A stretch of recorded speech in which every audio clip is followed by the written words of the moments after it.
Chapter 14. Everyone knew that service chow sucked. You didn't join the colonial marines for gourmet food. That was for certain. Still, as Kozlowski accepted the food dumped unceremoniously on her plate at the cafeteria line, her stomach cringed at the lumps of colourless, reconstituted whatsits her meal comprised of. She well knew that all the food groups were represented, that this was vitamin and nutrient-rich stuff. There just wasn't much taste or appeal to it. That was all. Still, the gig was 2 days away. Gotta carb up. She stepped over to push a button that would put a dollop of what the machine claimed was mashed potato on her plate.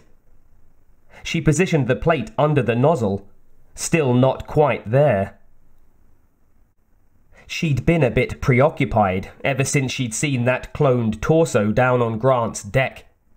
The merging of alien and human to her had always been the height of obscenity. Eradicating that threat had been what her life had been about now for over 20 years. Her use of fire she'd rationalized as an exercise of dominance over the aliens. Now, though, she wasn't so sure. Unfortunately, she suspected that she was hooked on the stuff. She'd been okay this morning, no bad champagne headache, just a chemical pall of gloom riding her. A quarter pill wouldn't banish it. A half pill didn't give her the buzz she realized she wanted to get through the day. She'd taken what amounted to an entire pill, something that she'd only done before in battle exercises and in war itself. And the stuff had unwound her like the talons of a bug zapping her neurons. She shuddered, tried to forget about it. When this mission was over, she was going to throw her pills in the garbage, clean up her act, live clean and healthy. But she knew that she needed the Xenozip to deal with what was coming up in her life, and it pissed her off. Especially with her conflicted feelings about Daniel Grant. Especially after what she'd seen down there. She tried to tune out the chatter in her head, to focus on getting some of this food down, despite her lack of appetite. She took her tray and sat down, alone, at the side of an unoccupied table. In another corner of the room, Jastrow was noodling on his saxophone. The man didn't play well, but he didn't play badly either. At least, if it wasn't exactly melodious, it wasn't that grating either. However, his buddy, who was sitting beside him as usual, didn't seem to appreciate it. "Could you give it a rest, Jastrow?" "What's wrong, Ellis? I thought you liked music." "I like music fine, but not blaring in my ear when I'm eating." Kozlowski listened to them bicker. Better than concentrating on this crap that she was stuffing into her face. Jastrow stopped playing and they talked. They talked about Henriksen, who had just come in, walked through the cafeteria, taken his food, and was walking out again. "Hey, check it out," said Jastrow. "Henriksen's doing it again. He's taking his food to his room. Oh man, the bet's still on here. I say he's a synthetic." "Gimme a break," said Ellis. "They do make models that eat, you know." "It's not just that. He won't shower with us. I've never seen him shave. And from the way he talks in briefings, I'd guess he's never seen combat." "Yeah, that is odd." "I say he's a company plant, and I don't like it. Bad things happen to marine ships with synthetics on board." The next thing Kozlowski knew, Henriksen was by the table. "Jastrow, why don't you just say what you've got on your mind to my face?" He lifted the private off the chair. The sacks banged onto the floor. Kozlowski shot up to put a stop to this. Shit, man! Let me go! Sure. The big corporal threw the private across the room. Henriksen! Screamed Kozlowski. Henriksen froze.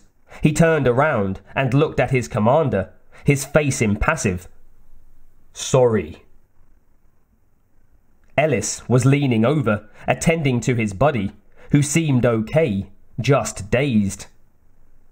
We're all under pressure here, Henriksen, snarled Kozlowski. Take it out on the bugs. She swiveled on the privates. And that means you too.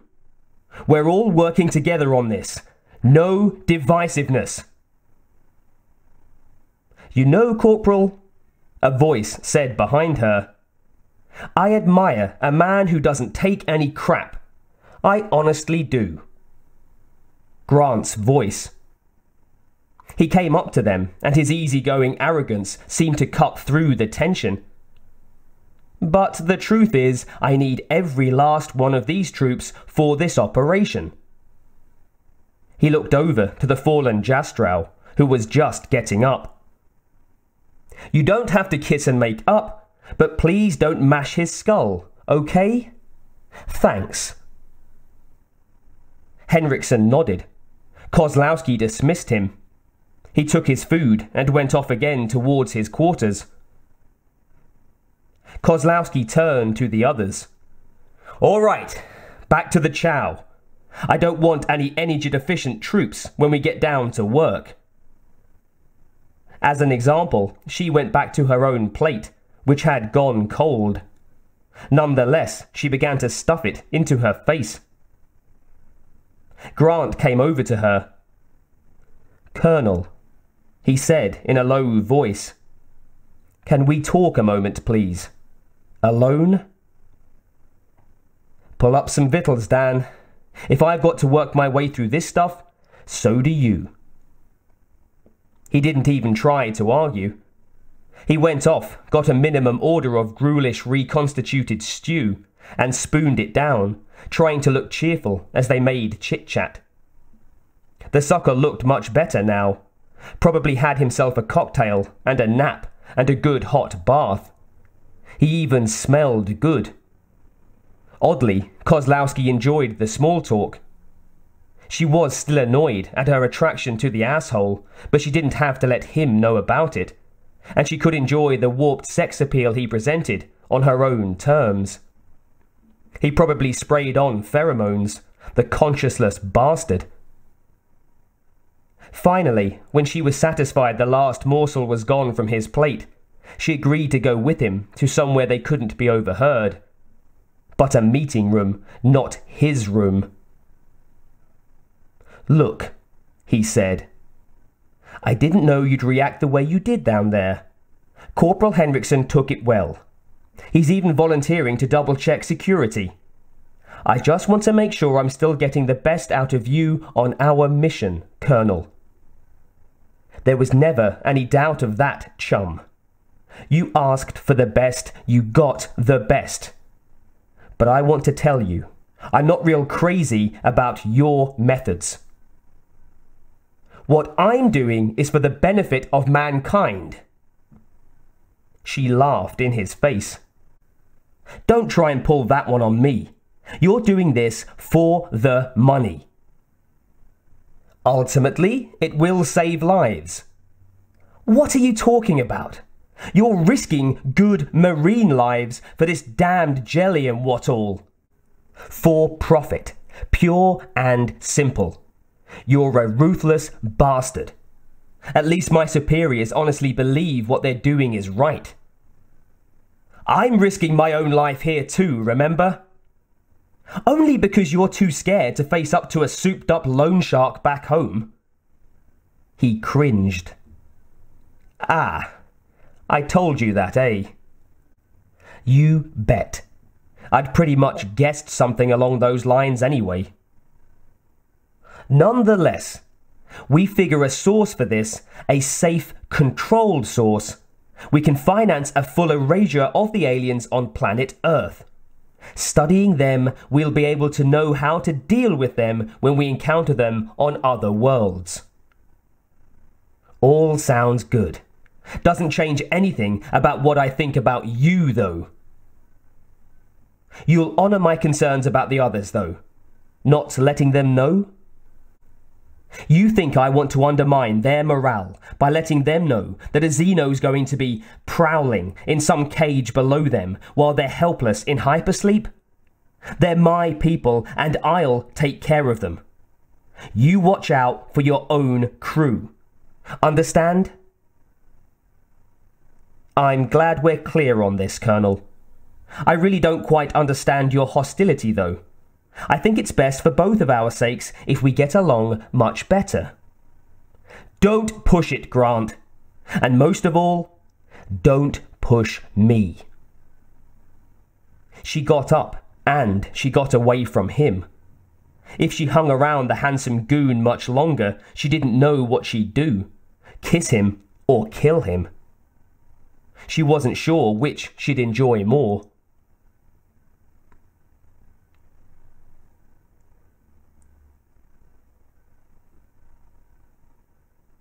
In the dim lights of Cargo Bay 9, shadows moved. Padding past open doors, feet paced over to controls. Fingers pushed, pulled, tapped. Status quo alarms were turned off, serums were released, and rheostats adjusted. Inside the ghost-lit tank, the hanging torso jerked. Satisfied that the necessary measures had been taken, the figure hurried back out of the room, door shushing closed behind it. In the tank, the hanging torso jerked again. In the hanging torso, the alien embryo, already formed and at full term, but previously kept dormant by electronic and biochemical means, shivered into full life over a matter of mere minutes. It shook, it gasped. Sparked by the energies that had been shot through it and the instincts that had been ignited, it flailed in its seating. Membranes tore, muscles were yanked from their mooring. Still, it was not free yet. Instinct activated. With a preternatural power, it pushed up against the diaphragm, up through the tangle of lungs and heart and arteries, up against the rib cage. Then, with its hard equipment prepared for just this moment, and every bit of its energy, it plunged through the bones, through the skin, into the freedom of gaseous atmosphere. The torso exploded, blood spattered. Bronchial tissue splattered up like the eruption of a volcano. Bits of broken bone spanged against metal and glass. Like a worm with a head of all teeth, the alien chestburster reared up above the carcass of its birth, weaving in a sensory dance. Sensing no danger, it began to scuttle for the darkness of a corner. The hands that had nudged the obscene delivery forward had not removed the precautions against just such an event. Delicate motion detectors reacted to the scuttling, heat-seeking alien. Spectrographic readings determined its nature, double-checked, and then implemented the next step. Should the thing be born in unsupervised circumstances, there was no other alternative.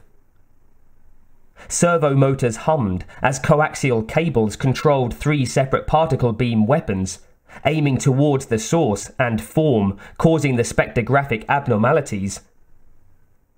Had it not had to pause for a moment to attempt to get through the glass of the tank, the alien might have survived longer, rendering the mission an entirely different affair. However, it did pause, and the weapons did fire. The beams converged into a fulcrum of energy. The alien blew apart, adding its gore to that of the torso it had already scattered. The force lifted its little head up and off, and through the hole it had smacked in the glass, followed by charred bits of its tail. The teeth gnashed, The tail twitched. Then both stilled, surrendering their last signs of survival to the alarm that blared to life.